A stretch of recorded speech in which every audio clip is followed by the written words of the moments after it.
Ya, halo, selamat sore teman-teman semua. Angkatan 2020 mahasiswa baru yang kali ini udah mulai masuk blok 4 ya, blok hematoimunologi. Oke.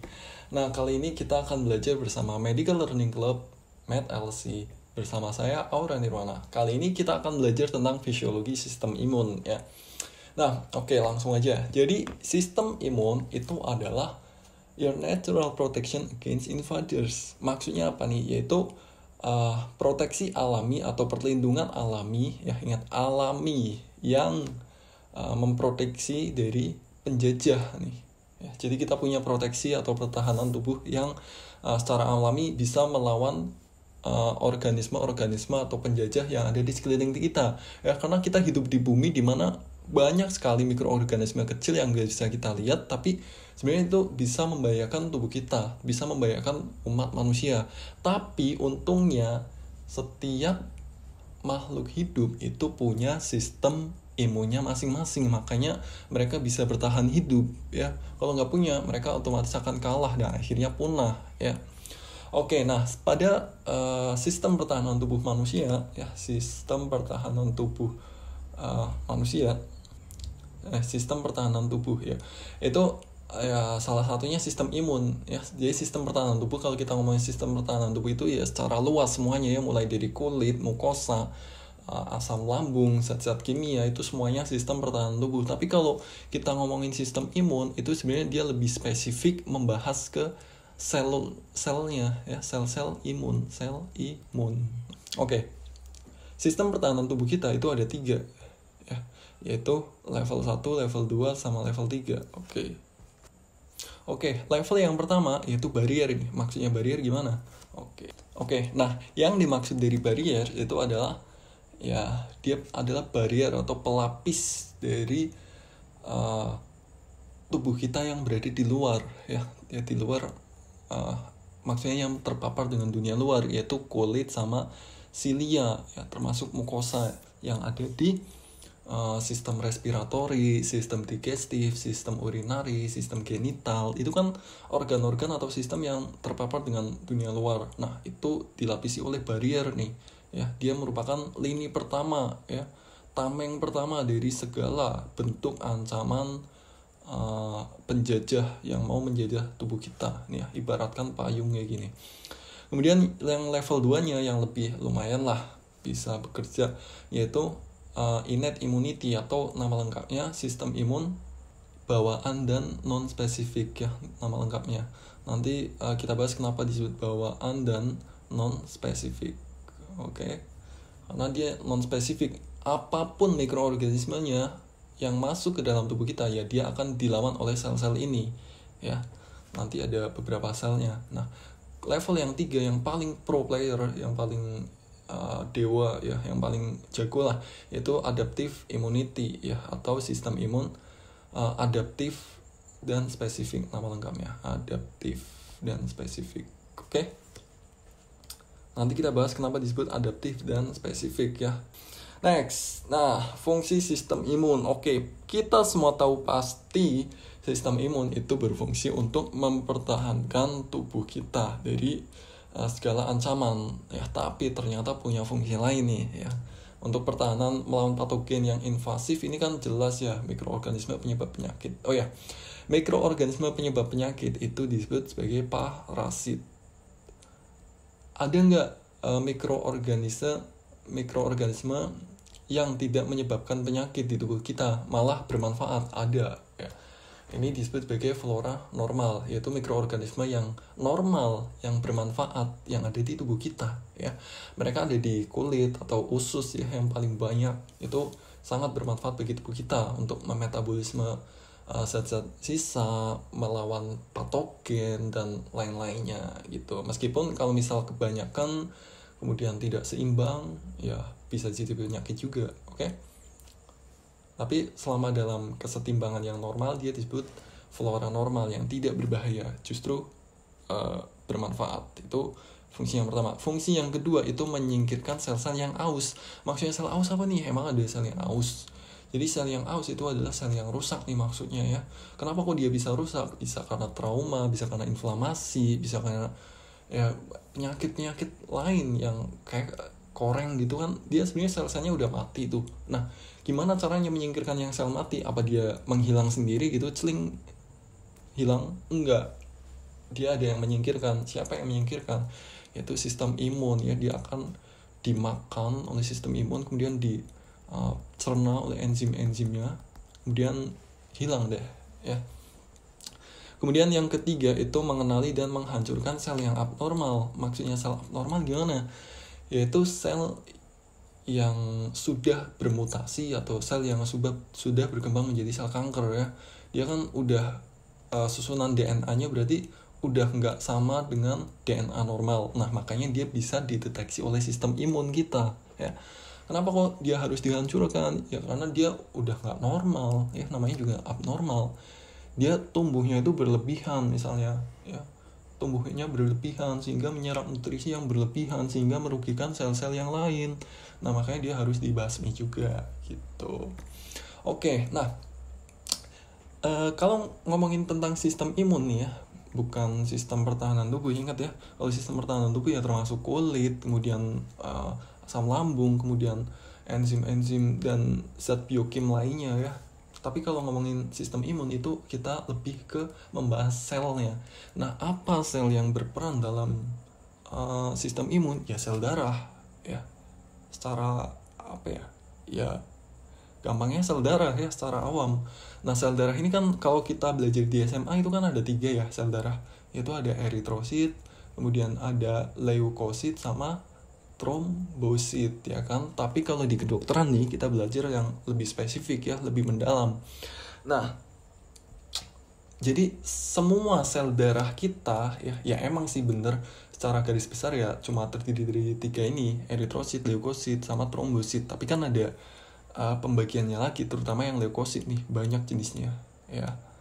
Nah, semuanya dari ketiga jenis ini itu sebenarnya dibentuk dari asal yang sama, dari asal muasal yang sama di tempat yang sama pula ya.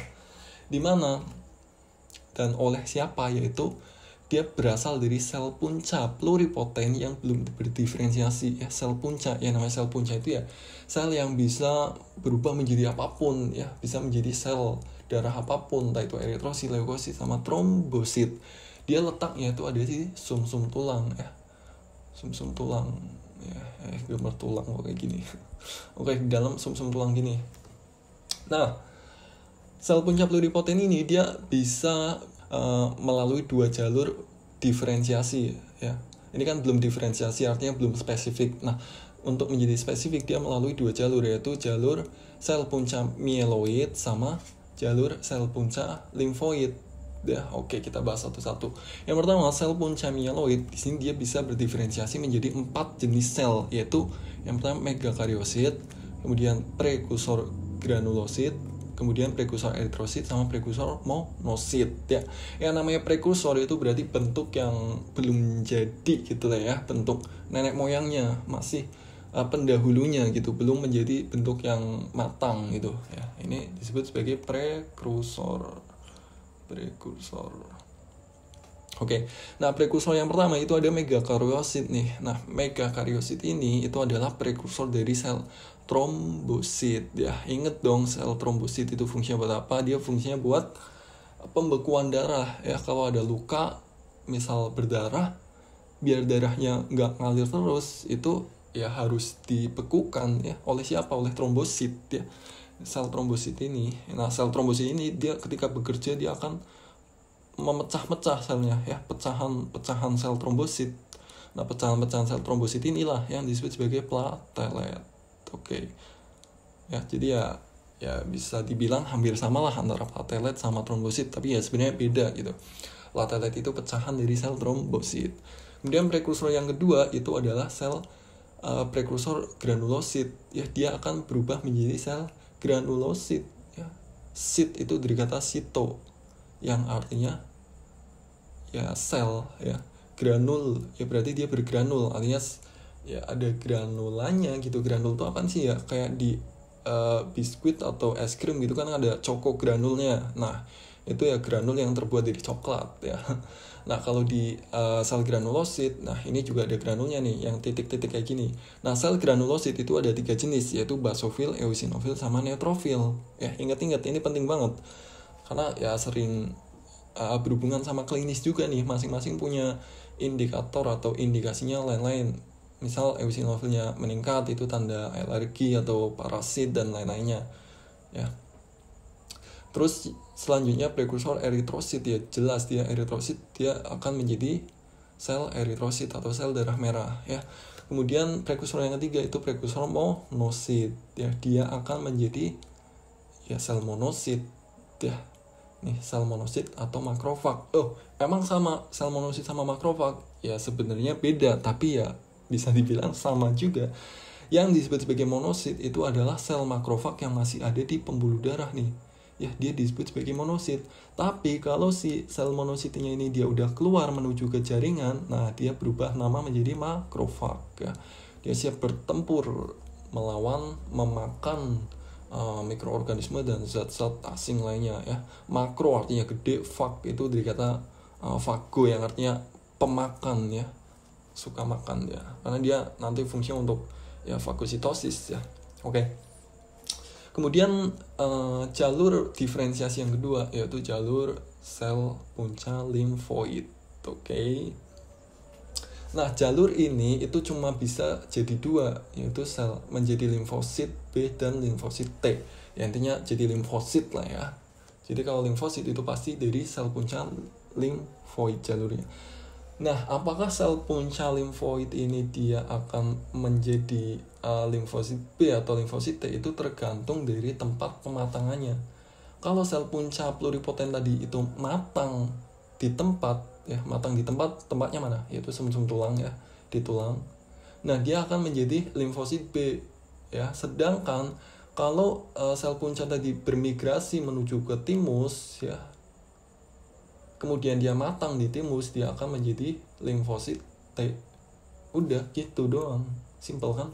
Kenapa disebut limfosit B? Huruf B-nya itu dari mana nih? B-nya itu dari bone marrow ya. Ini bone marrow atau sumsum tulang. T dari mana huruf T? Ya ini dari timus ya. Ini dia matang di timus. Oke. Nah, nanti ada perbedaan mekanisme kerjanya ya antara sel B sama sel T. Oke. Nah, oke. Tadi kan kita bilang nih di awal bahwa sel darah itu terdiri atas 3 ya, eritrosit, leukosit, sama trombosit. Yang mana yang termasuk dari leukosit? Ini dia yang aku kotakin. Ini leukosit, ini juga leukosit nih, berdua dia. Oke? Kan pas nih ada 3, yaitu 1 dari sini ya, 1 trombosit, kedua leukosit, ketiga eritrosit. Ya, ini kedua nih maksudnya. Sel leukosit. Oke? Dah ya, fix, jangan bingung. Oke, nah sekarang kita bahas lebih lanjut tentang leukosit. Tadi kan aku udah bilang nih bahwa leukosit ini ya dia efektor dari sistem imun ya. Nah, leukosit ini tadi kan ada banyak banget nih. Sebenarnya dia bisa diklasifikasikan cuma jadi 2 nih, yaitu ada sel granulosit polimorfonuklear sama agranulosit mononuklear ya. Dari namanya aja nih sebenarnya kita bisa tahu nih, granulosit berarti dia sel-selnya bergranul nih ya, kayak coko granul gini, ada titik-titik gitu ya, ada titik-titiknya di sel-selnya.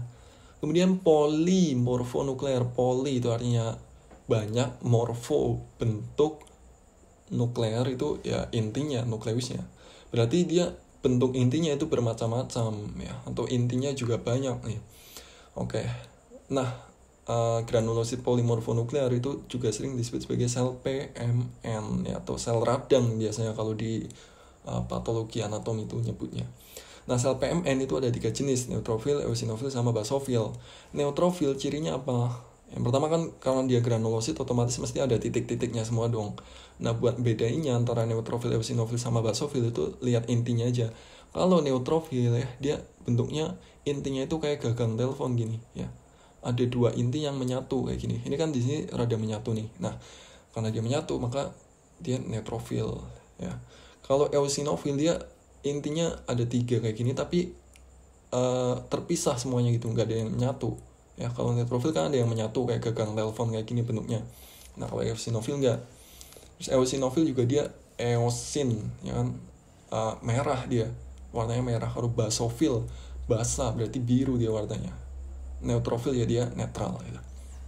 Nah kalau basofil nih cirinya dia kayak bakso ya, intinya kayak bakso nih, bulat di tengah kayak gini. Cuman di sini dia ketutupan granul yang sangat banyak nih ya, granul yang sangat banyak. Terus ya warnanya sama-sama biru ya, inti kan biru, granulnya juga biru karena basofil ya, makanya nggak terlalu kelihatan gitu. Terus kalau monosit ya, kita masuk yang ke jenis yang kedua, agranulosit mononuklear. Berarti nggak ada granulnya. Lihat nih di sini intinya bening kayak gini ya, nggak ada titik-titiknya, nggak ada granulnya, makanya disebut agranulosit. Mononuklear karena intinya ya cuma satu ya, intinya cuma satu nih. Nah, kalau bedanya sama monosit sama limfosit apa? Monosit itu selnya gede banget, dia sel imun paling gede ya, sel leukosit paling gede ya monosit ya, intinya pun sama, dia gede banget ya. Sedangkan kalau limfosit dia lebih kecil, terus intinya juga relatif lebih gede ya, jadi sitoplasmanya itu dikit gitu. Oke. Nah, masing-masing sel imun ini dia punya fungsinya masing-masing nih. Yang pertama, neutrofil ya, dia jumlahnya itu paling banyak ya, 60-70% dari leukosit. Fungsinya dia spesifik untuk fagositik ya. Dia spesialis fagositik. Fago itu artinya makan, sitik itu ya sel pemakan gitu. Dia itu sel yang paling gercep lah, yang paling gerak cepet kalau ada peradangan atau inflamasi. Dia sel yang pertama kali sampai kalau misal ada inflamasi, untuk fagositosis ya fungsinya.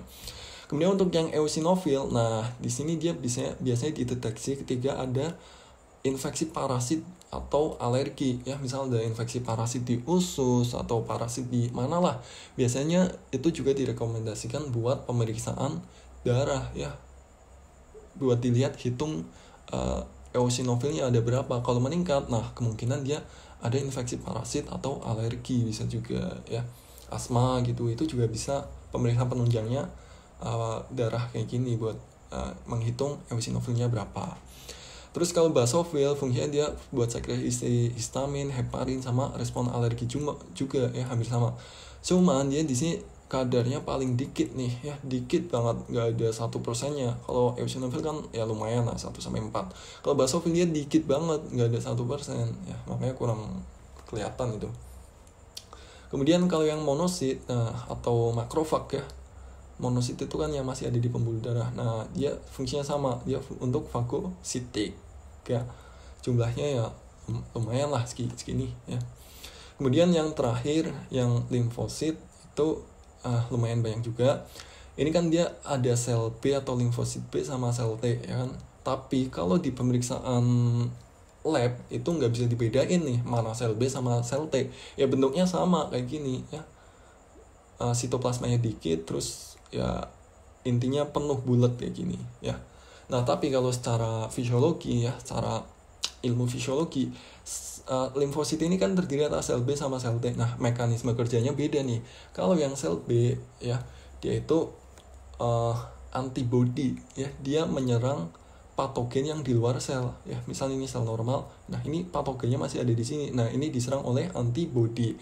Sedangkan sel T yang seluler itu ketika patogennya itu udah masuk ke dalam sel. Nah di sini ketika patogen udah masuk ke sel normal, nah dia akan langsung dihajar oleh sel T ya, makanya disebut sebagai sistem imun seluler ya gitu. Kalau antibody ini dia menyebar di darah, kalau sel T ya enggak, di jaringan ya, lebih banyak di jaringan. Oke. Jadi ya itu udah cuma segitu leukosit itu ya, cuma ada 5 ya, meskipun kalau di fisiologi ada yang lain-lainnya kayak NK sel, sel dendritik dan lain-lainnya, tapi kalau di pemeriksaan lab kayak gini dia nggak kelihatan itu ya. Kemudian untuk sel lainnya, eritrosit, trombosit, ini kan bukan leukosit ya, jadi kita bisa ya abaikan, yang nggak diabaikan juga sih, nice to know aja kalau dia ya kayak gini ya. Eritrosit tuh nggak punya inti ya, dia eritrosit yang matang tuh nggak punya inti. Oke. Terus dia jumlah normalnya itu ada ya 5.000 ya. Terus kalau trombosit itu normalnya ya segini ya, 250 juta sampai 450-an ya. Kalau dia turun biasanya itu pada kasus DPD ya, dia trombositnya turun banget, down gitu, makanya banyak perdarahan gitu ya. Oke, next. Jadi yang disebut jaringan limfoid itu adalah tempat dari sel imun ya. Di sini terjadi maturasi, diferensiasi sama proliferasi limfosit ya, leukosit. Nah, kenapa begini? Karena sel imun kita itu tadi diproduksi oleh apa? Sumsum tulang ya kan, produksi sel darah kan di sini semuanya. Nah, sel imun ini dia harus dididik nih biar cerdas, biar pinter, biar bisa membedakan yang benar itu benar, yang salah itu salah. Maksudnya gimana? Biar bisa membedakan mana kawan, mana lawan gitu. Siapa lawannya? Lawannya ya patogen. Siapa kawannya? Kawannya ya sel-sel di tubuh kita. Karena baik patogen maupun sel-sel di tubuh kita itu kan sama-sama sel ya. Patogen itu bakteri bersel satu ya. Tubuh kita juga tersusun atas sel-sel. Nah, makanya perlu supaya bisa membedakan nih si sel imun kita ya, mana lawan, mana kawan. Nah, setelah dididik nih, tempat pendidikannya kan di sumsum tulang sama timus ya kan. Kalau di sumsum tulang tadi dia bone marrow ya. Bone marrow sel B maksudnya. Sel B itu dari kata bone marrow. Kalau sel T dari kata timus ya. Dia matang di timus. Nah, untuk bisa uji standar ya, untuk bisa apa ya, standar EDAR atau SNI, dia harus melalui ujian-ujian ini nih. Ada ujian-ujiannya. Nah, ujiannya itu ada dua. Ada seleksi positif sama seleksi negatif. Ya, seleksi negatif. Oke, apa yang disebut seleksi positif? Jadi, dia itu untuk menguji apakah dia bereaksi positif. Gimana ya? Apakah dia bereaksi positif terhadap patogen ya. Kan normalnya gitu, dia harus bereaksi positif terhadap patogen. Nah, kalau dia bisa bereaksi positif terhadap patogen, maka dia lolos seleksi positif. Seleksi yang kedua itu ada seleksi negatif ya. Maksudnya gimana?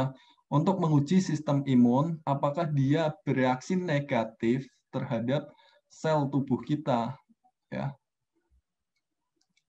Dia harus bereaksi negatif. Kalau positif ya gawat, bisa jadi autoimun ya. Sel tubuh kita, sel imun kita malah menyerang diri kita sendiri. Oke. Nah, setelah lulus kedua tahap ini, kedua ujian ini, dia siap bekerja di markas. Di manakah markasnya? Markasnya dia di jaringan limfoid, terutama yang sekunder ya. Ini sebagai markas. Bedanya apa sih sekunder sama markas? Bedanya apa sih sekunder sama primer? Bedanya jaringan limfoid primer sama sekunder, kalau yang primer dia itu tempat pembentukan ya atau maturasi, dia di sini sel imun dibentuk dan dididik. Sedangkan kalau yang sekunder dia sebagai markas nih, di sini terjadi diferensiasi enggak adanya, diferensiasi dan juga proliferasi ya. Oke, itu sampai sini paham ya. Nah, untuk primer itu ada sumsum tulang sama timus, kemudian sekunder di sini ada ini dan ini banyak banget mau. Oke. Oke, ini lebih di histologi sih nanti. Oke, nah kalau secara general nih sistem imun itu kan dibagi menjadi sistem imun spesifik dan tidak spesifik. Untuk yang sistem imun spesifik, nah cuma dua nih kalau yang sistem imun spesifik ya, yaitu ada sel B atau humoral sama sel T atau seluler. Maksudnya gimana? Sel B nanti mekanisme kerjanya itu ada di darah ya. Karena dia di darah maka disebut humoral.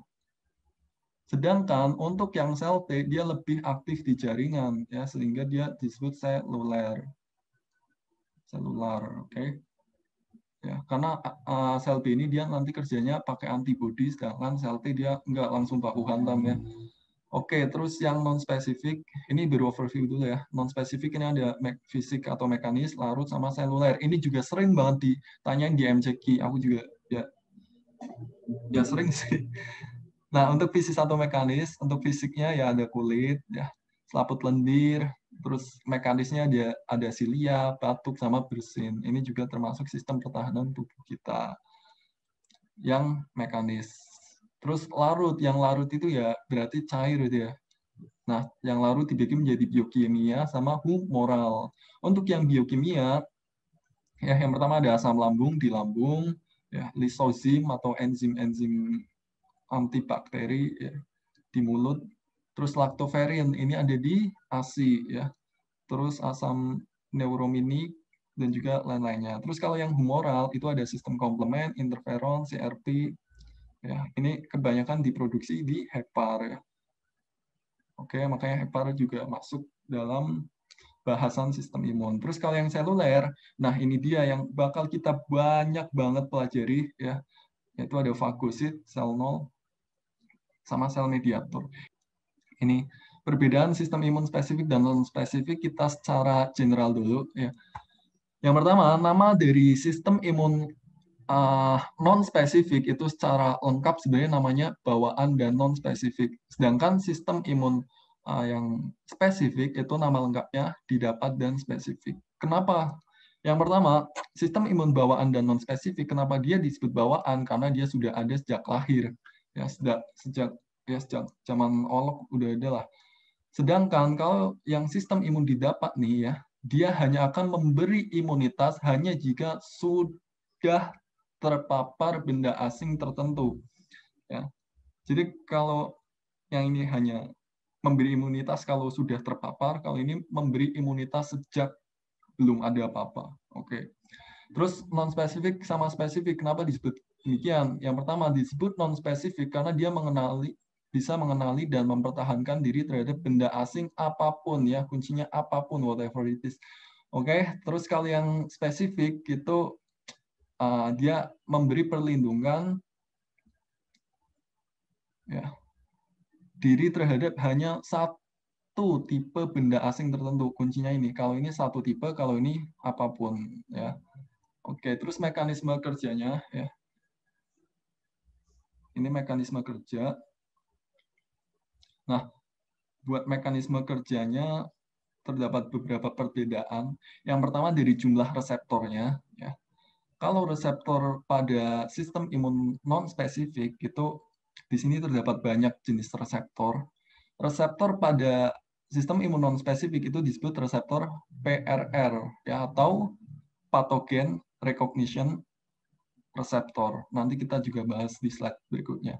Nah, PRR ini dia mendeteksi zat-zat asing. Nah, zat-zat asing itu kan bisa dari luar atau dari dalam ya kan. Kalau dari dalam itu endogen, kalau dari luar eksogen. Zat-zat asing dari dalam contohnya apa? Contohnya tadi sel-sel yang mati. Sel-sel yang mati itu kenapa bisa terdeteksi oleh sel imun? Karena dia mengeluarkan molekul-molekul DAMP. Apa itu DAMP? DAMP itu adalah damage ya, damage associating molecular patogen. Oke, jadi dia patogen karena hasil dari kerusakan sel. Sedangkan kalau yang PAM itu damage-nya diganti patogen. Sorry, patogen. Oke. Oke, sorry, kayaknya ini bukan patogen ya. Bentar, aku ingat-ingat lagi. Damage associating molecular.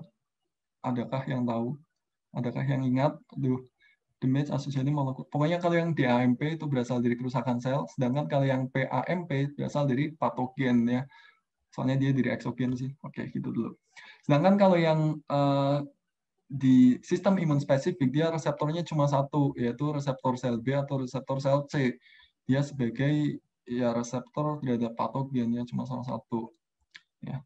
Terus bedanya, si reseptor pada sistem imun non spesifik itu dia cuma mengenali secara umum bentuk patogen itu gimana. Kayak misal kita kan punya feeling ya, oh ini ciri-ciri cowok fuckboy itu kayak gini nih, biasanya dia PDKT terus bikin baper terus menghilang. Nah itu kan ciri umum ya. Nah begitu juga dengan cara dia mengenali patogen gitu. Dia memiliki memori tentang ciri umum patogen itu gimana. Sedangkan kalau yang spesifik, dia tuh memiliki ciri spesifik. Dia nggak cuma bisa mengenali fuckboy, tapi dia lebih kenal lebih spesifik. Oh, si A itu fuckboy gitu. Dia sampai spesifik itu. Oke, kalau ini lebih general. Kalau ini lebih spesifik. Oke, kemudian perbedaan yang ketiga, kalau yang sel imun bawaan dia tidak menghasilkan sel memori, ya, sedangkan kalau yang sel imun spesifik dia menghasilkan memori, sehingga kalau dia datang lagi udah kenal nih, oh ini fuckboy, si doi fuckboy, dia udah kenal. Tapi kalau yang sistem imun non spesifik, ya dia benar-benar udah lupa gitu, tapi kan dia masih tahu gitu ya, dia kan punya ilmu bagaimana cara mendeteksi fuckboy. Oke, kenapa jadi bahas fuckboy? Oke, terus yang pertama kita bahas dulu nih secara lebih dalam tentang sistem imun bawaan dan non spesifik. Nah, di sini kita bahas 4 bahasan ini, ada PRR, antigen, ketika PRR terpesona pada antigen, dan juga respon imun non spesifik. Oke. Yang pertama PRR, apa yang disebut PRR atau pathogen recognition receptor ya. Ini belum kutulis reseptornya. Pathogen recognition receptor yaitu apa tadi? Yaitu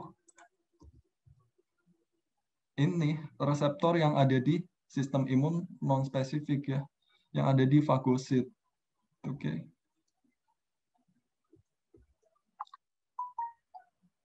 Nah, PRR ini dia terdiri atas 2 nih. Ada yang PRR surface di permukaan sel sama yang cytosolic receptor yang ada di dalam sel. Ya. Nah, untuk yang surface receptor ini ada TLR, CLR, sama MBL. Nah, yang paling sering banget keluar itu adalah TLR atau toll-like receptor. Ya. Ini yang harus teman-teman ingat banget. Sedangkan sisanya ya ini ya cuma nice to know aja. Ada CLR sama MBL. Nah, kalau yang si LR ini sebenarnya banyak banget type-nya lagi. Ya. Kemudian ini ada Manan, MBL. Ya. Kemudian kalau cytosolic ada NLR sama RLR. Ya. Not like receptor. Bentuknya kayak paku kayak gini. Oke. Oke, terus yang kedua antigen. Apa sih yang disebut antigen? Ya, apakah ada yang ingin menjawab?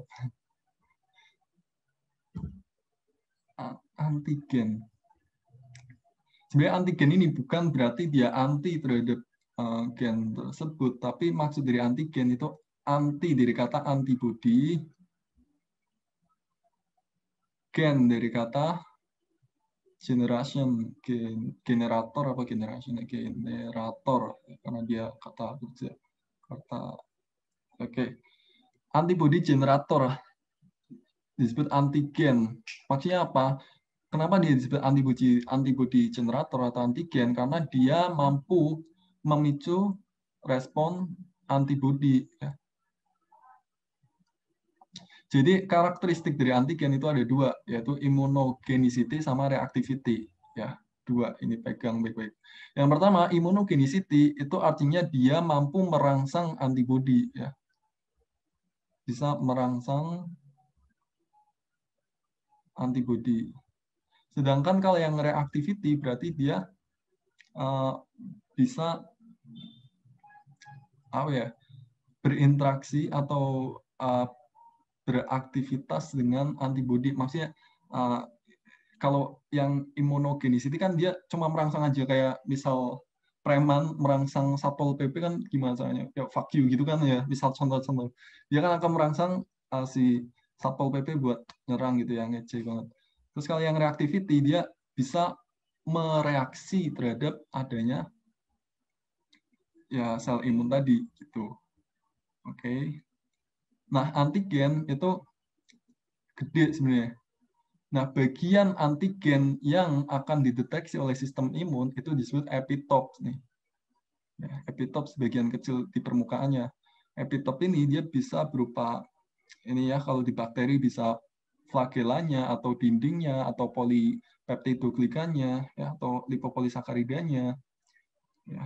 gitu-gitu. Kalau di bakteri, kalau di virus di sini ada kapsulnya, ya, ada nukleiknya, ya, di parasit ada GPI dan lain-lain gitu. Ini yang dideteksi oleh sistem imun kita sebagai antigen. Nah, gitu. Terus di soal-soal MCQ atau soal UBT mungkin ya, itu pernah ditanyain hapten. Apa itu hapten? Jadi hapten ini itu adalah suatu antigen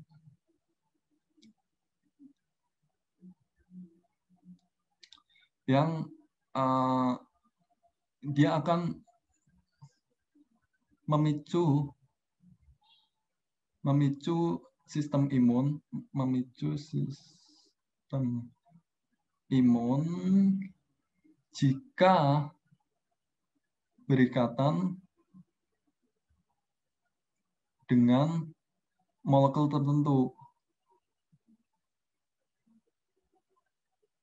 Nah, kadang molekul tertentunya ini itu ada di dalam tubuh kita.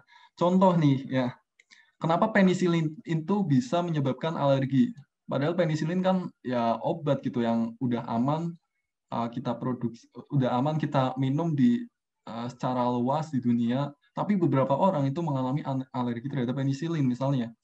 Karena penisilin ini dia bisa bersifat hapten atau antigen. Kenapa dia bersifat hapten? Karena penisilin ya kalau masuk ke tubuh orang normal itu ya udah biasa aja, responnya baik. Tapi kalau misal pada tubuh orang tersebut itu memiliki molekul tertentu yang membuat si penisilin tadi berubah menjadi antigen, nah dia akan memicu respon alergi atau hipersensitivitas ya. Oke, hipersensitivitas nanti dipelajari lebih lanjut di blog 4 ya nanti di tutorial. Oke. Terus antigen ini dia akan berikatan dengan antibodi ya, bisa di antibodi di sini. Terus dia juga bisa di reseptor. Antibodi ini dia reseptor sel B ya, reseptor sel B. Terus bisa juga dia berikatan sama reseptor PRR ya. PRR punyanya siapa tadi? Ada yang bisa menjawab PRR punyanya siapa? Punyanya sistem imun non-spesifik ya, terutama si neutrofil sama makrofag karena dia yang berurusan sama makan-memakan ya. Oke. Udah. Terus respon imun non-spesifik itu sebenarnya yang utama terdiri atas 4 ini ya. 4 ini, inflamasi, interferon, NK cell sama sistem komplement. Oke, kita bahas satu-satu deh. Yang pertama inflamasi, ini penting banget bakal ditanyain ada di skenario SOKA. Proses inflamasi itu secara general cuma terdiri atas 4 proses ini. Ya. Kalau mau ribet ya boleh. Kalau mau simpel ya boleh. Ya, simpelnya kayak gini. Cuman kalau diuraikan juga panjang ya. Yang pertama kemotaksin. Maksudnya kemotaksin itu gimana? Jadi ketika ada luka, ya luka ini tertancap duri, ya tertancap paku mungkin atau luka apapun, luka terpapar dengan dunia luar itu pasti akan ketemplokan sama bakteri-bakteri, ya kan?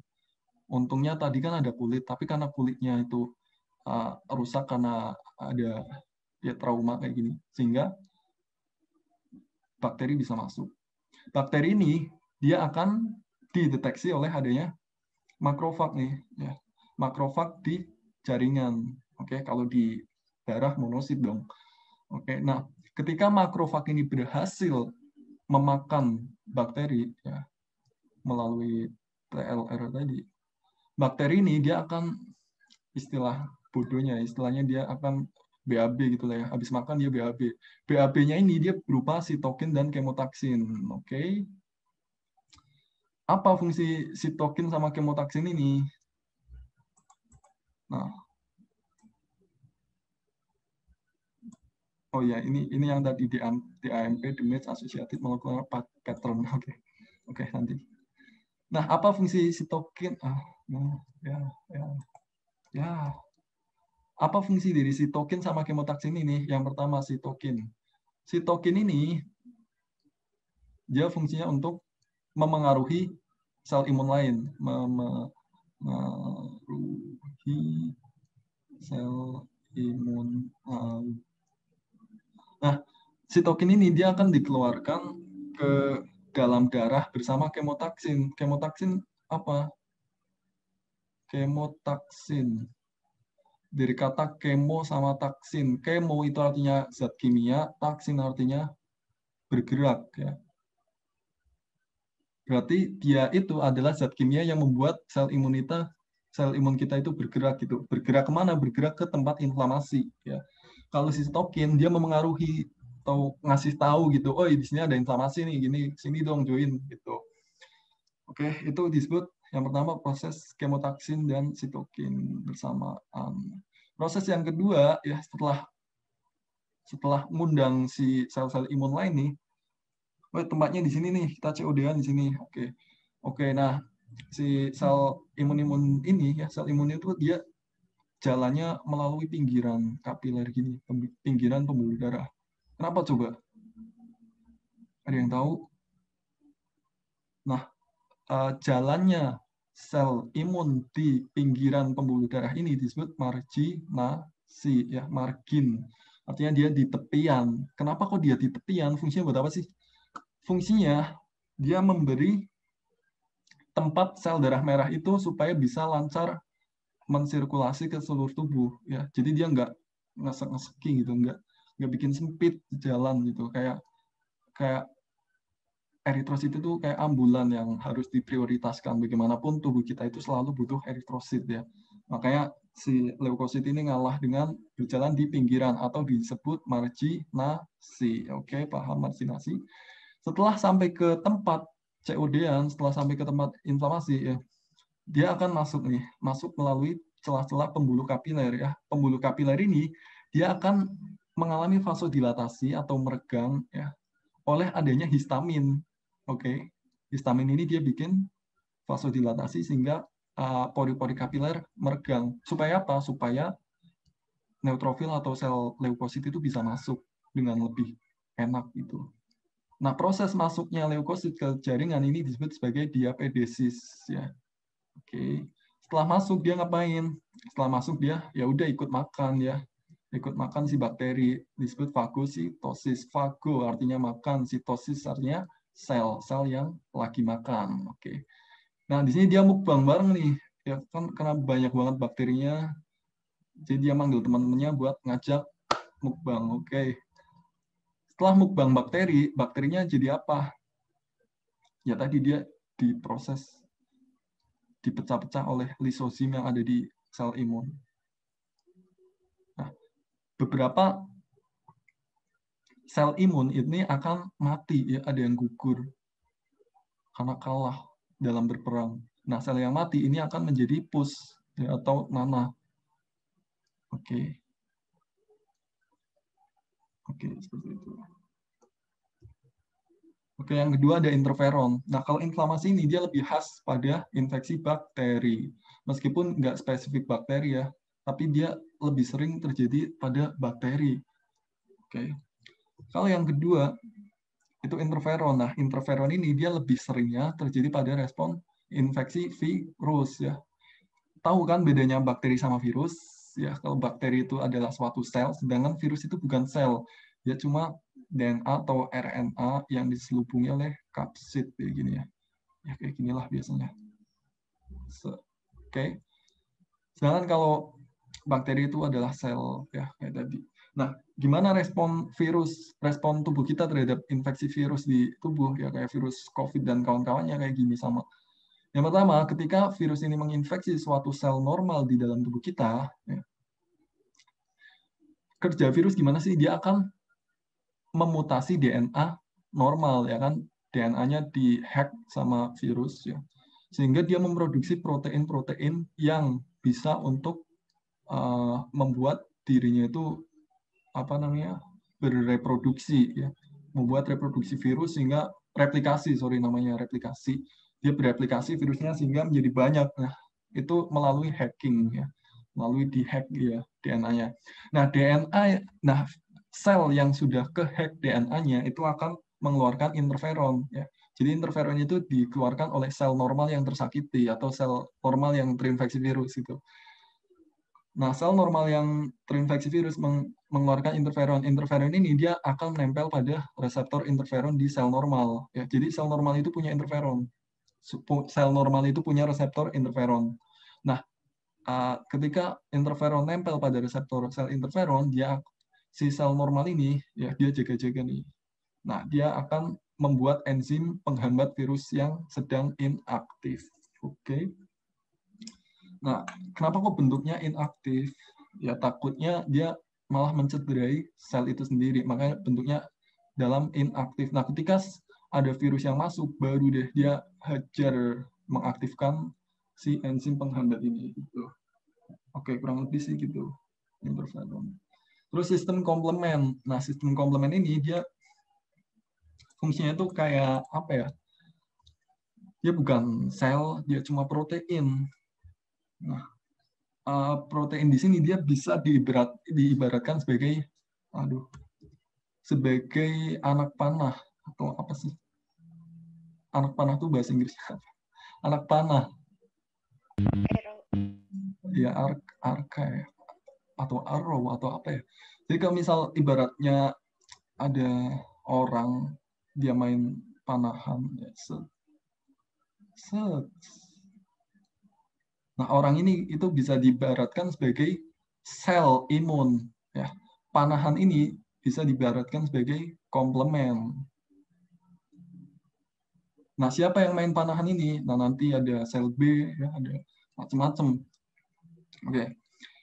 Ya, nah, untuk bisa mengaktifkan panahan ini kan harus ada yang manah nih, ya, harus ada yang narik, gitu. Siapa yang main panahan? Nah, dia diaktifkan melalui 3 jalur aktivasi ini. Yang pertama jalur klasik, ya, di mana ketika ada antibodi berkaitan dengan patogen. Kok gerak-gerak sendiri? Oke, ini misal patogen ya, dia ketempelan sama antibodi. Ini antibodi kayak gini. Nah, dia akan memicu komplement ini. Komplement ini ada beredar di pembuluh darah ya, cuma dia belum aktif. Nah, ketika ada rangsangan dia akan aktif. Ujung-ujungnya ngapain sih komplement ini? Nanti jalur aktivasinya dulu biar lengkap. Yang kedua ada jalur embelektin ya, atau manosa binding lektin. Nah, lektin ini dia ada di tubuh kita. Nah, lektin ini dia akan terikat ke manosa. Manosa itu yang ada di patogen. Nah, karena ada lektin sama manosa yang berikatan, dia memicu sistem komplement juga. Kemudian ada jalur alternatif ya, komplement sama patogen. Jadi secara langsung gitu, nggak melalui perantara. Ya, ada patogen, ada komplement nempel. Oke, gitu. Nah, ujung dari semua ini ngapain sih komplement ini? Komplement ini tujuan akhirnya ya, dia memiliki visi misi yang jelas. Tujuan akhirnya adalah membentuk MEC atau membran attack complex ya, atau bahasa Indonesia ya kompleks penyerang membran. Ngapain sih membran attack complex ini?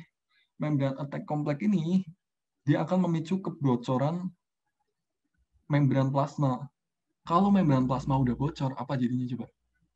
Membran plasma sel bocor. Membran plasma bocor, ya otomatis dia akan mengalami ya pecah cairan intraselulurnya keluar sehingga sel tersebut mati akhirnya. Yaitu fungsinya membuat kematian. Oke, nah sekarang kita bahas sistem imun yang didapat dan spesifik. Tadi udah sistem imun non spesifik itu ada inflamasi, interferon, natural killer kita nggak bahas di sini karena jarang ditanya juga. Terus sistem komplement. Oke, kita bahas 3 tadi.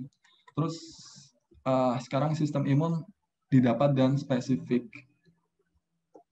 Oke, overview dulu.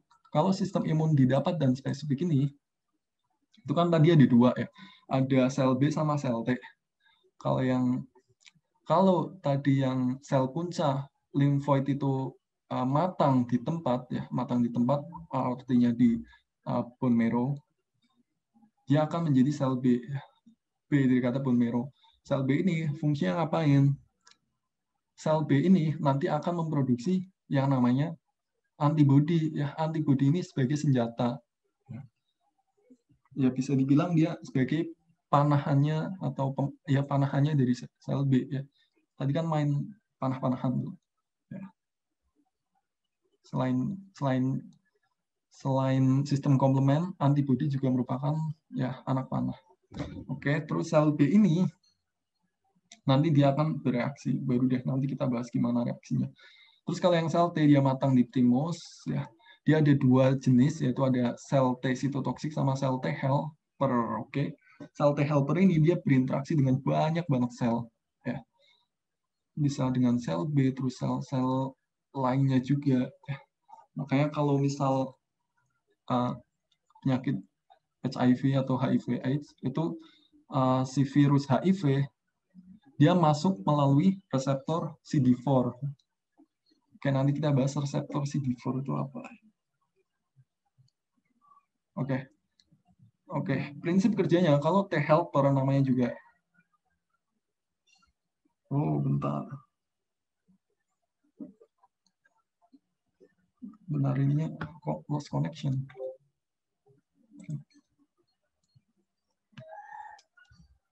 Mohon maaf, guys.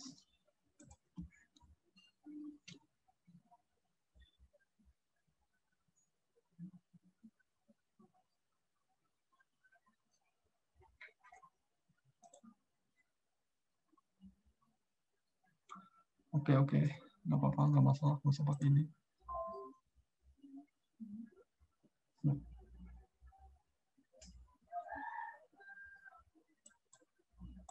Oke, lanjut. Oke, nah kalau sel T sitotoksik, dia akan baku hantam secara langsung, sedangkan kalau yang sel T helper, dia cuma cepu, dia cuma lapor-lapor gitu lah. Dia lapor ke B-cell lah, lapor ke sistem imun non-spesifik lah, lapor ke semua sistem imun pokoknya. Tapi dia nggak ikut berantem gitu. Sedangkan kalau yang sel T dia langsung berantem, nggak lapor-lapor. Oke, gitu overview-nya. Nah, yang pertama limfosit B. Kita bahas dulu. Jadi limfosit B ini, ya, dia sayang banget, nggak bisa ini ya. Itunya mati.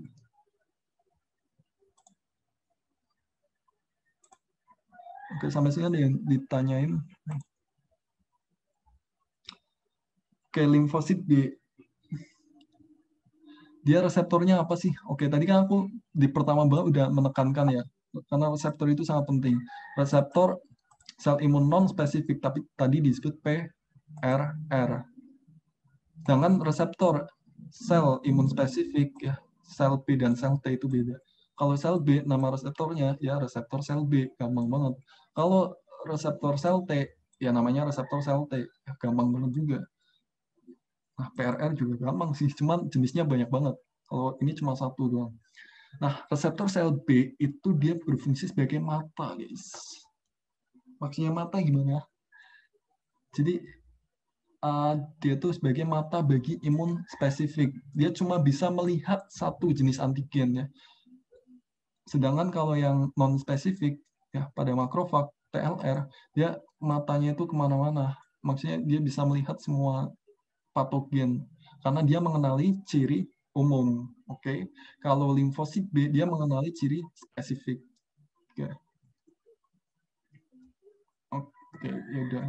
Terus aktivasi limfosit B. Jadi limfosit B itu bisa diaktifasi melalui dua jalur ya, yaitu ada yang dependent cell T sama independent cell T. Kalau yang dependent cell T berarti dia tergantung sama sel T. Kalau independent enggak, ya udah dia langsung aktif aja gitu begitu terpapar dengan patogen. Sedangkan yang dependent cell T dia harus dibantu oleh sel T helper tadi sih. Aku kan bilang sel T helper ini dia cepu, dia suka lapor-lapor. Nah, pas ini dia juga lapor ke sel B ya. Woi, di sini ada maling nih. Tolonglah. Nah, dia ngirim kode nih ya, berikatan sama sel B sehingga aktif. Oke. Ini mikroplasma. Terus sel B ini ngapain? Sel B ini dia akan membentuk sel plasma. Oke. Kalau yang ini itu masih dalam bentuk inaktif. Oke. Sedangkan ketika menjadi sel plasma dia aktif. Ini sering banget ditanyain di soal MCQ juga. bentuk aktif dari sel B adalah titik-titik. Jawabannya sel plasma. Oke. Nah, selain sel plasma, sel B ini juga membentuk sel memori ya, atau sel memori sel B ya. Sehingga itu yang membedakan antara sistem imun spesifik sama non spesifik karena dia membentuk sel memori. Oke. Nah, limfosit B ini dia harus punya senjata untuk bisa bertarung. Nah, senjatanya itu adalah antibodi. Berbeda dengan sel T, ya sel T itu dia mainnya brutal gitu, langsung baku hantam aja. Ya, kalau sel B itu pakai senjata, pakai anak panah. Nah, antibodi ini sebenarnya apa sih? Antibodi ini dia masuk dalam golongan protein plasma yang dihasilkan oleh sel B. Jadi protein plasma itu kan kebanyakan dihasilkan oleh hepar ya. Nah, protein plasma yang dihasilkan oleh limfosit B disebut antibodi. Ini juga bisa jadi soal MCQ. Ya, pertanyaannya, protein plasma yang dihasilkan oleh limfosit B adalah titik-titik. Oke. Nah, protein plasma itu apaan sih? Oke, jadi gini, darah ya kalau diendapkan atau disentrifugasi nanti di pelajaran PK, itu akan terbentuk 3 daerah kayak gini. Daerah yang paling bawah, yang masanya paling berat itu eritrosit, ya, terendap di sini. Sedangkan yang paling atas itu adalah plasma. Sedangkan yang tengah-tengah itu disebut bavikot. Oke. Eritrosit ya udah tahu lah, eritrosit dia masanya paling berat sehingga ke bawah. Bavikot itu berisi leukosit sama trombosit nih. Ya, dia lebih ringan daripada eritrosit tapi lebih berat daripada plasma. Karena plasma ini ya kecil-kecil, dia tidak terdiri dari sel sehingga ringan di atas. Oke. Nah, leukosit ini dia ya paling sedikit dari darah total ya sebenarnya. Oke. Nah, disinilah kita bisa menemukan yang namanya antibodi. Oke. Antibodi sebenarnya bisa kita klasifikasikan menjadi 5 ini. Ini juga penting sekali ya.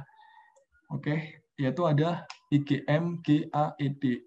Masing-masing dari antibodi ini dia memiliki fungsi yang berbeda. Ya, kalau yang IgM ya, dia itu sebagai reseptor sel B. Nah, inilah. Jadi ketika sel B itu mencari mangsanya, dia itu sudah mengaktifkan IgM. Oke. IgM-nya spesifik untuk patogen tertentu ya. Ini IgM. Ketika ada patogen ya nempel, nah dia akan teraktivasi karena dia sebagai reseptor sehingga paling awal nih ya dia muncul paling awal. Nah, adanya kadar yang meningkat IgM-nya pada kadar darah itu menandakan infeksi awal ya. Infeksi awal atau infeksi akut yang baru saja terjadi ya. Kayak misal tes COVID kan ada IgG sama IgM ya. Nah, IgM itu artinya kalau positif berarti dia baru awal infeksi. Sedangkan kalau IgG ya, IgG ini dia lebih spesifik. Dia merupakan paparan kedua. Ya, jadi setelah IgM itu dibentuk, si sel plasma ini dia membentuk IgM lah, IgG. Setelah IgM terbentuk, dia membentuk IgG. Oke, sehingga kalau kita cek nih, kadang IgG itu meningkat setelah beberapa selang waktu gitu. Nah, setelah beberapa selang waktu IgG-nya meningkat, gantian IgM-nya yang turun. Nah, IgG itu tanda dari infeksi yang sudah lama nih, atau kronis. Lama. Kalau ini infeksi baru. Oke. Terus kalau yang IgA, dia itu merupakan imun sekretorik nih gampangnya. Kenapa? Karena dia ada di cairan-cairan yang disekresikan tubuh. Contohnya di mana? Contohnya air mata. Air mata itu merupakan perlindungan juga bagi mata kita ya. Karena di sini mengandung IgA juga. Terus dia juga ada di ASI atau air susu ibu ya. Tuh. Terus kalau IgE, nah ini spesifik banget. Dia untuk respon alergi ya. Jadi ketika pada orang-orang alergi itu yang dicek ya utamanya 2 tadi ya, IgE sama eosinofil. Oke. Nanti kalian pelajari di mekanisme alergi. Oke, terus nah gimana sih cara sel B melawan patogen? Apa dia cuma manah-manahin antibodi? Terus antibodinya ngapain? Oke. Jadi si antibodi ini sebenarnya dia nggak bisa membunuh patogen, guys. Nah, sangat membagongkan. Nah, gimana caranya sel B ini melawan patogen? Jadi ada dia itu yang pertama, mana huruf A? Oh, ini. Dia akan membuat aglutinasi, ya. Apa itu aglutinasi? Yaitu pengendapan. Kenapa bisa mengendap? Karena si antibodi ini saling satu menyatu, ya. Karena satu menyatu, semuanya itu membentuk gumpalan. Nah, aglutinasi ini terjadi ketika contohnya nih aplikasi klinisnya itu ketika donor darah tapi nggak sesuai dengan darahnya. Jadi misal orang bergolongan darah A nih, dia butuh darah, si A butuh darah. Nah, bisa nggak si orang yang golongan darahnya B ngasih ke A? Bisa nggak? Nggak bisa ya. Oke, prinsipnya gimana sih maksudnya A sama B itu? Maksudnya A sama B. Ya, kalau orang tersebut itu golongan darahnya A, berarti di dalam eritrosit orang tersebut itu memiliki protein A. Ya. Protein A ini ya protein tubuh di eritrosit. Sedangkan kalau orang yang bergolongan darah B, berarti di dalam eritrositnya ada protein B. Nah, kalau orang yang originalnya atau aslinya itu memiliki protein A, kok dimasuki protein B, ya dia nggak bisa. Ya, dia akan diserang oleh sistem imun. Nah, ketika dia diserang, dia akan membentuk aglutinasi atau penggumpalan. Nah, sehingga ini bahaya juga, malah bisa ya menggumpal, menyumbat darah, stroke, dan sebagainya. Oke, terus kalau misal golongan darah O bisa nggak? Golongan darah O Bisa, ke Kak. A bisa. Oke, bisa. Penjelasannya kenapa tuh, Bilkis? Tahu nggak? Ada antigen kalau O itu kalau nggak salah ada antigen A sama B-nya apa ya? Oke. Ya, sebenarnya kurang tepat sih kalau gitu. Jawabannya yang benar itu kenapa O bisa ke semua darah, karena di eritrosit orang bergolongan darah O itu nggak punya protein. Ya. Kalau orang golongan darah B kan dia punya protein B. Orang golongan darah A dia punya protein A. Tapi orang golongan darah O dia nggak punya protein. Makanya dia disebut golongan 0 biasanya. Karena dia nggak punya protein. Nah, karena dia nggak punya protein, sehingga dia bebas masuk kemana-mana. Ya, dia nggak dihadang sama maling. Nggak dihadang sama antibodi. Karena nggak ada yang beda gitu. Oke, gitu. Terus yang kedua itu tadi ini aktivasi sistem komplement ya. Ujung dari aktivasi sistem komplement tujuannya buat ini penting banget membran attack complex ya. Terus yang ketiga itu penguatan fagositosis atau opsonisasi. Maksudnya opsonisasi itu gimana sih? Jadi apabila contoh aja nih, ini ada dua patogen ya. Patogen yang satu itu ditempeli sama antibodi. Patogen yang kedua itu enggak ditempeli sama antibodi. Kira-kira kalau ada makrofag ya, kalau ada makrofag yang mau makan, kira-kira dia milih mana? Yang pertama atau yang kedua? Yang pertama ada antibodinya, yang kedua enggak ada. Ya. Yang mana? Yang mana tadi, Sa? Aduh. Ya. Oke, ya benar ya, meskipun saya tidak mendengar. Yang ini jawabannya yang pertama, karena dia ada antibodinya. Nah, proses ini disebut sebagai opsonisasi. Jadi dia itu kayak penyedap makanan gitu.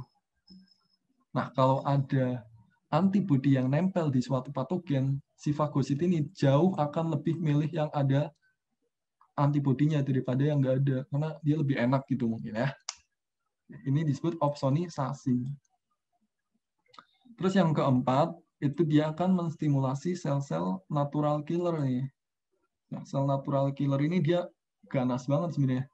dia ketika sudah nempel, dia langsung mensekresikan toksin-toksinnya, ya, sehingga membuat bakteri itu lysis. Jadi dia langsung baku hantam. Mekanisme kerjanya sama persis seperti sel T sitotoksik nantinya. Tapi di sini dia bersifat non-spesifik, ya. Sedangkan sel T sitotoksik nanti dia bersifat spesifik. Oke. Oke, ini ada pertanyaan nih bagus dari Yusuf. Di sini bertanya, untuk kaitan resus positif sama negatif itu apa ya? Misalnya golongan A positif, B positif. Oke. Jadi gini, sistem penggolongan darah itu sebenarnya banyak banget, nggak cuma ABO, nggak cuma resus positif negatif. Ada banyak lagi yang aku juga nggak tahu apa aja. Yang aku tahu ya resus sama ABO doang. Tapi sebenarnya ada lagi aku lupa. Nah, prinsipnya sama. Gimana resus positif, resus negatif itu?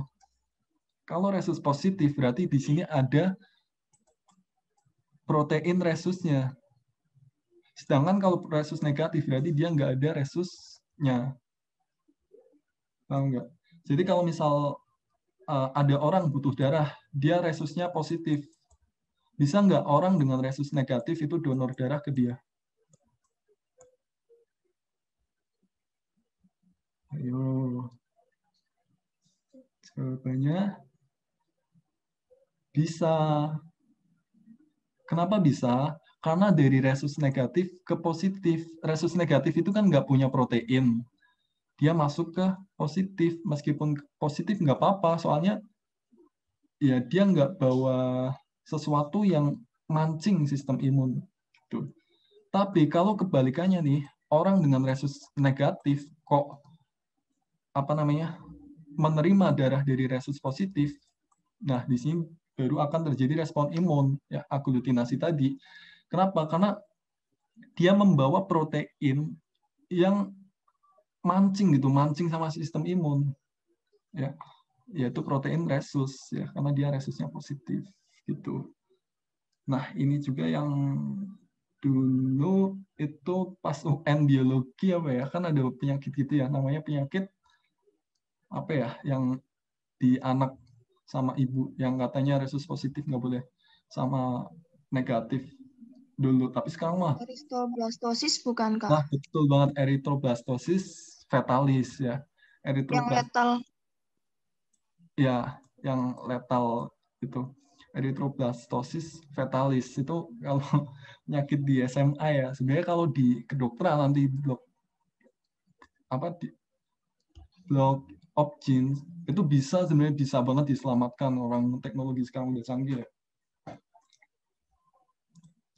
Itu sebenarnya bisa diselamatkan, soalnya mesti kan sekarang kan kehamilan selalu screening macam-macam. Nah, itu bisa banget diselamatkan. Enggak untuk mencegah penyakit gituan sangat jarang terjadinya. Oke. Ada yang mau didiskusikan lagi?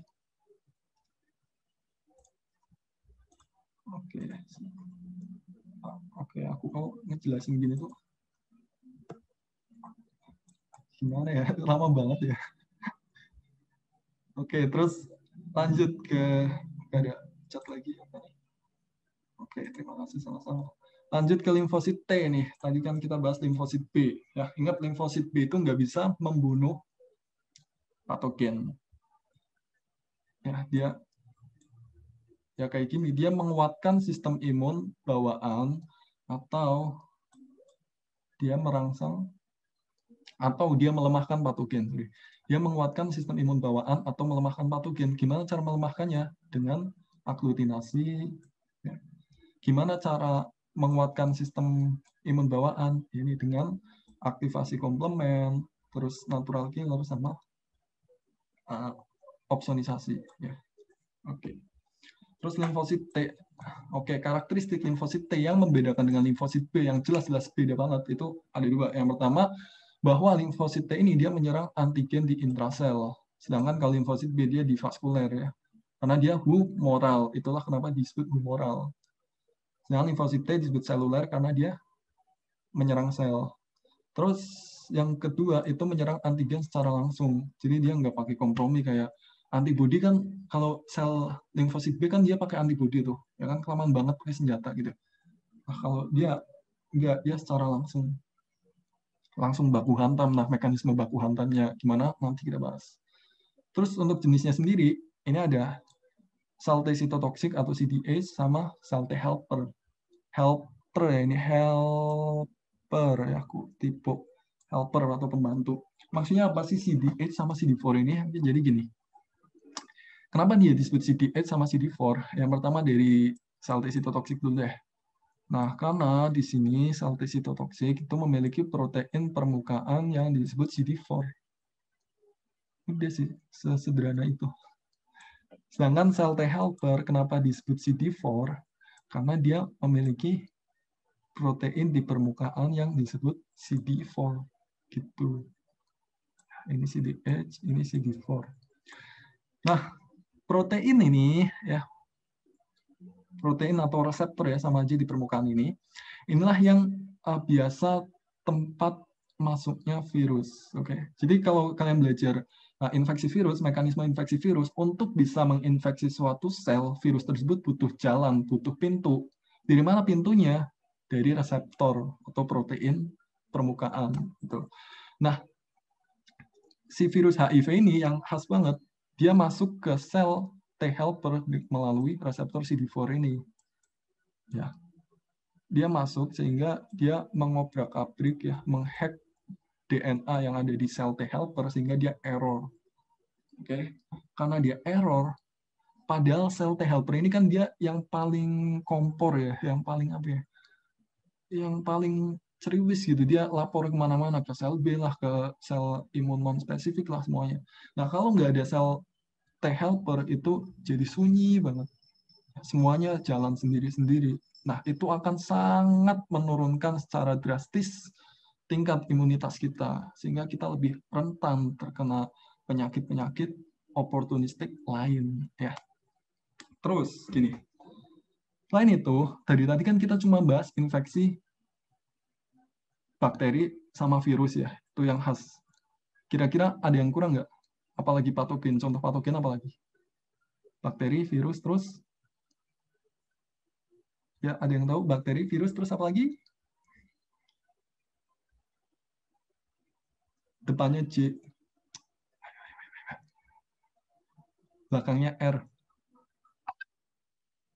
Jamur, Kak. Ya, betul, jamur. Ya. Nah, jamur itu gimana sih kok? Dari tadi kita nggak bahas jamur. Oke. Jadi gini, secara normal, ya, tubuh kita itu sebenarnya tahan terhadap jamur. Kenapa? Karena kita punya epitel, punya pelapis di seluruh permukaan tubuh kita, baik yang di luar maupun di dalam, ya kan? Di dalam maksudnya ya di digestif, di pernapasan dan lain-lain. Itu sebenarnya jamur itu nggak bisa tembus. Tapi ketika terjadi infeksi yang disebut infeksi oportunistik, ya dia bisa menginfeksi tubuh kita. Nah, kapan infeksi oportunistik itu terjadi? Itu biasanya ketika sistem imun itu ngedown, ya. Nah, penyakit imun atau sedang mengkonsumsi obat imunosupresan dan lain-lain. Gitu. Itu disebut infeksi oportunistik. Jamur biasanya, ya. Oke, terus cara kerja limfosit T, ya kita bahas limfosit T yang sitotoksik dulu. Oke, nah cara kerja limfosit sitotoksik, limfosit T sitotoksik itu gimana?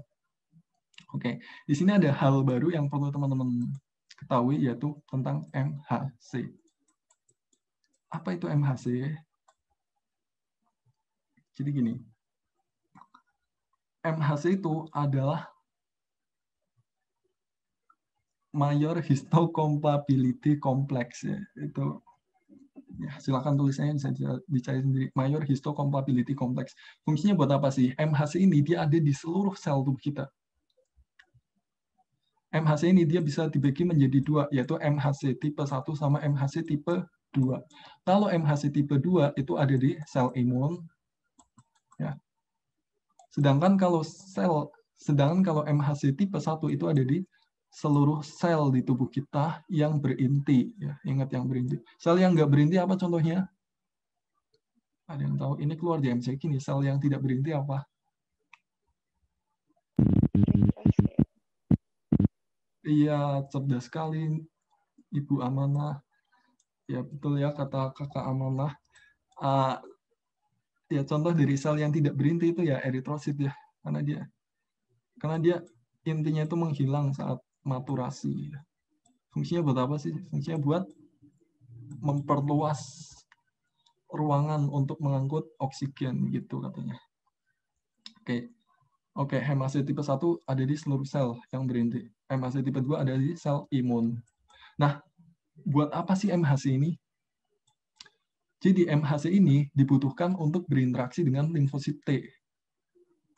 Maksudnya gimana? Oke. Jadi, misal nih. Oke. Ya, sorry ya. Ini gambarnya udah aku ganti. Ini sel T sitotoksik. Cara kerjanya gimana? Oke. Jadi, ketika sel normal kita, sel yang ada di tubuh kita secara normal, itu kan semua sel punya MHC ya. MHC yang ada di kebanyakan tubuh itu MHC tipe 1. Nah, fungsinya buat apa sih MHC ini? Oke, jadi gini. Ketika suatu bakteri atau toksin atau virus atau apapun itu masuk ke dalam sel normal, ya, normalnya di dalam sel itu kan terdapat pertahanan intrasel juga ya. Apa coba? Enzim yang melisiskan patogen di intrasel, tahu nggak apa? Pelajaran biologi SMA itu ada lisosom. Ya. Lisosom ini dia akan memecah-mecah patogen menjadi partikel-partikel kecil, yang mana partikel kecil ini dia akan ditampilkan di atas molekul MHC. Ya, jadi ini misal MHC, nah partikel-partikelnya dia akan ditempel di atasnya. Nah, proses ini disebut presentasi. Ya. Makanya dia disebut sel APC yang non-spesifik ini nanti. Nah, dari MHC ini dia akan diterima oleh sel T yang sitotoksik yang T-sel ya, T-sel sitotoksik yang inaktif. Nah, setelah berikatan nih antara keduanya ya, di sini ada 3 ikatan, bukan ikatan cinta, tapi ikatan MHC sama ikatan reseptor sel T ya. Dan juga antigen. Ini 3 ini. Nah, setelah terjadi 3 ikatan ini, dia akan membuat sel T sitotoksik itu menjadi aktif. Ketika sel T sitotoksik itu aktif, dia akan membentuk koloni ya. Dia akan berproliferasi. Sama satu lagi dia membentuk sel T memori. Oke. Nah, gimana cara kerja atau mekanisme kerja dari sel T memori ini? Sel T sitotoksik ini. Yang pertama, terdapat enzim-enzim yang mungkin perlu teman-teman ingat juga karena ya lumayan sering meskipun jarang. Sel T ini dia punya 2 jalur pembasmian patogen. Yang pertama melalui GRA enzim. Ketika sudah berikatan nih ya, antara sel yang terinfeksi dengan sel T sitotoksik, dia mengeluarkan GRA enzim. GRA enzim ini dia akan langsung melisiskan sel yang terinfeksi tadi ya kayak bom jeder sehingga dia ya udah pecah selnya gitu. Nah, beberapa patogen yang masuk ke dalam sel ini kadang masih ada yang hidup.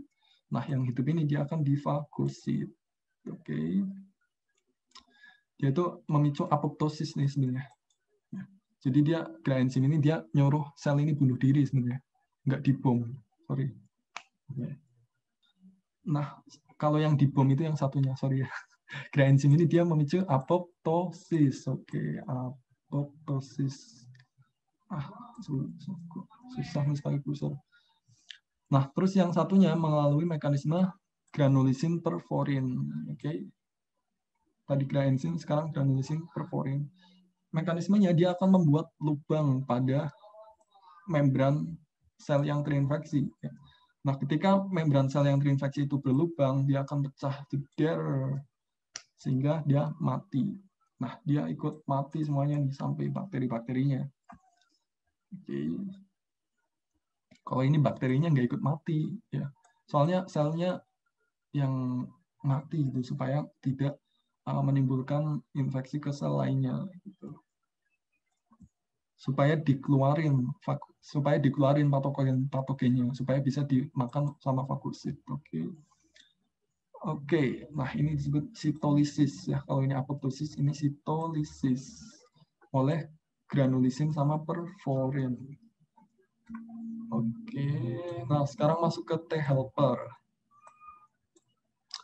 Nah, sel T helper ini tadi aku bilang bahwa sel T helper ini sel T yang kompor, cuma lapor-lapor doang ya, cuma bantu-bantu, dia nggak ada less doing lah, nggak ada kegiatan yang itu ya, membasmi patogen maksudnya.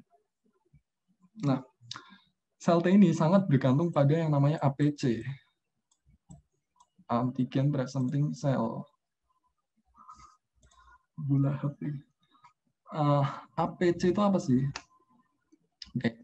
Yang disebut APC itu adalah sel yang melakukan presentasi. Apa itu presentasi? Tadi aku bilang, proses presentasi sel itu maksudnya gini. Ya. Ini proses presentasi di mana sel normal di tubuh kita yang kemasukan patogen, kemudian patogen tersebut dipotong kecil-kecil, potongan kecil tersebut akan dipresentasikan di MHC. Nah, sel yang sedang melakukan presentasi ini disebut sebagai APC. Oke, paham? Nah, APC ini atau antigen presenting cell atau sel yang sedang melakukan presentasi itu dibagi lagi jadi dua. Ya, ada APC yang spesifik sama APC yang non-spesifik. Oke. APC yang spesifik itu ketika presentasi itu dilakukan oleh dua sel ini, yaitu sel dendritik.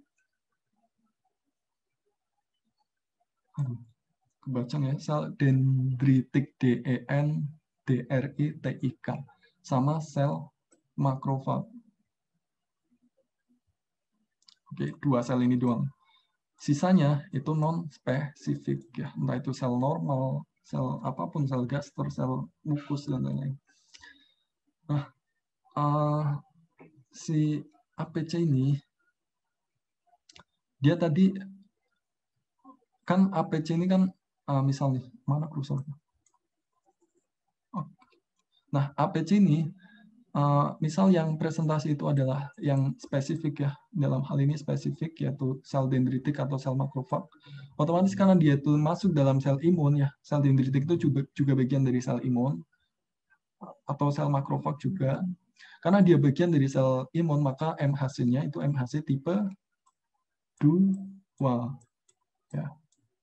Nah, MHC tipe 2 ini dia akan melakukan presentasi. Nah, karena MHC-nya tipe 2, maka dia yang datang itu adalah sel T helper. Ya, yang datang sel T helper kalau MHC-nya itu tipe 2. Sedangkan kalau yang tadi, karena MHC-nya itu tipe 1, ya, ini MHC tipe 1 dilakukan oleh mana tadi? Ini MHC tipe 1 dilakukan oleh sel-sel jelata ya, sel-sel biasa yang bukan sel imun. Ya, makanya yang datang itu sel T sitotoksik. Oke. Sel imun, sel T helper ini dia cuma mau membantu sesama sel imun. Dia tidak mau membantu sel biasa gitu. Oke. Nah, sehingga sel T helper ini aktif nih. Nah, setelah aktif dia ngapain? Dia akan proliferasi dulu nih, ya, proliferasi sama membentuk sel T memori, sel T helper memori. Setelah itu dia akan mengirim melalui sitokin ke sel B ya, sama sel imun non spesifik ya. Gitu deh. Nah, yang nanti yang mengeksekusi ya sel B sama sel non imun, sel non spesifik tadi gitu. Begitulah biasa. Oke, terakhir ini perbedaan sel T sama sel B. Oke, kenapa lama banget ya? Oke, ini secara rangkuman aja tadi kita udah bahas semua. Kalau sel B itu di sumsum tulang, sel T di limfosit. Sel T di timus. Oh, nenek moyang asalnya sama-sama di sumsum tulang semua ya. Tapi proses pematangannya itu kalau sel B di sel tulang, di sumsum tulang, kalau sel T di timus. Untuk reseptor antigennya itu kalau sel B ya reseptor sel B, kalau yang reseptor sel T ya reseptor sel T namanya gitu. Berikatanya kalau sel B di humoral, dia berarti di darah. Ya. Sedangkan kalau yang sel T di jaringan atau patogen yang sudah masuk ke sel, entah itu bakteri atau virus. Jenis aktifnya ini, ingat sering banget ditanyain, jenis aktif dari sel limfosit B itu adalah sel plasma. Kalau kita cuma nyebut limfosit B itu artinya belum aktif. Ya. Bentuk aktifnya itu sel plasma. Sedangkan kalau yang sel T itu bentuk aktifnya sel T sitotoksik, sel T helper, sama sel T regulatorik. Sebenarnya sel T itu banyak jenisnya, tapi yang paling sering dipelajari itu cuma 2. Oke. Kalau di Sherwood mempelajari 3, tapi yang satunya juga nggak terlalu banyak dibahas, sel T regulatorik. Dia fungsinya untuk mengatur kadar sel T. Ya. Apakah sel T-nya itu kurang banyak atau terlalu banyak gitu. Karena terlalu banyak juga nggak baik. Ya. Terus buat pembentukan sel, ya semuanya membentuk sel tadi, memori. Sekretnya ini antibodi, kalau ini sitokin ya, ingat sitokin.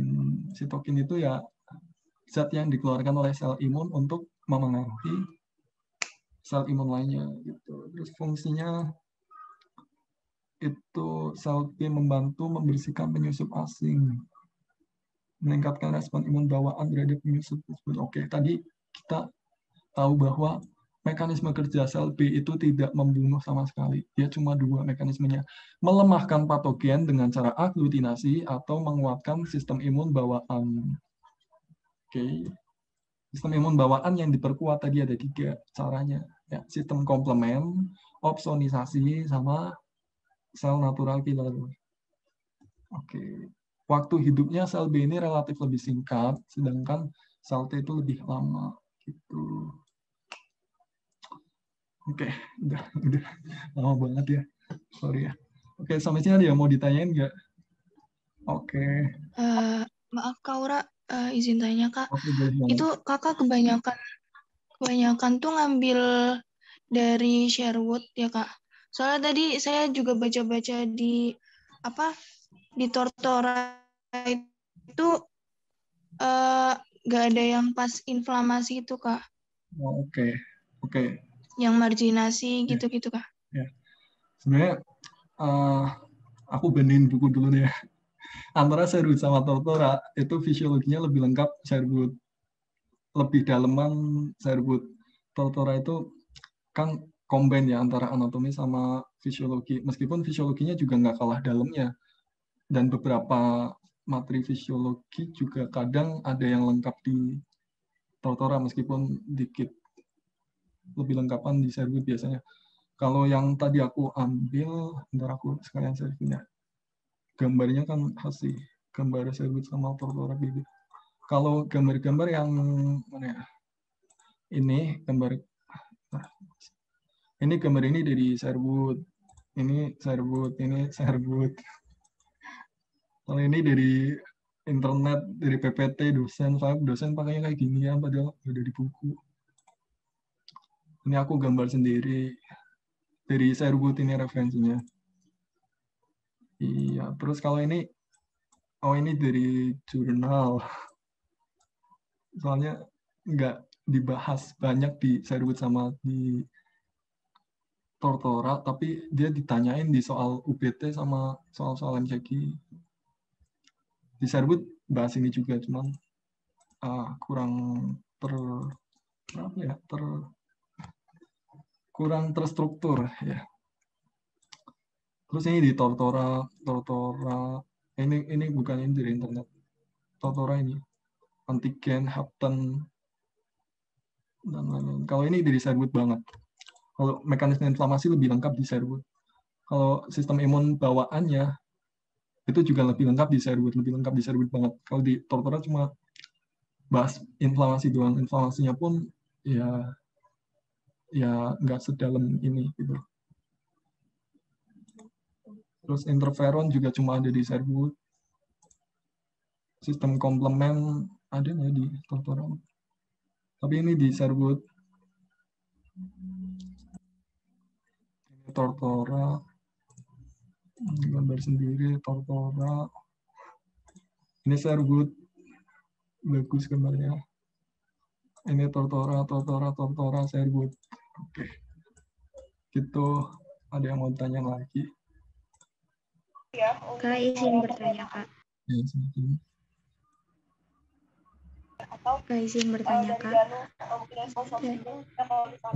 Untuk yang Bentar, ini siapa yang bersuara ya? bentar, Kak. Matiin Oh, ini dulu. oh ya, di dulu ya. Oke. Izin bertanya, Kak. TIBC itu apa ya, Kak?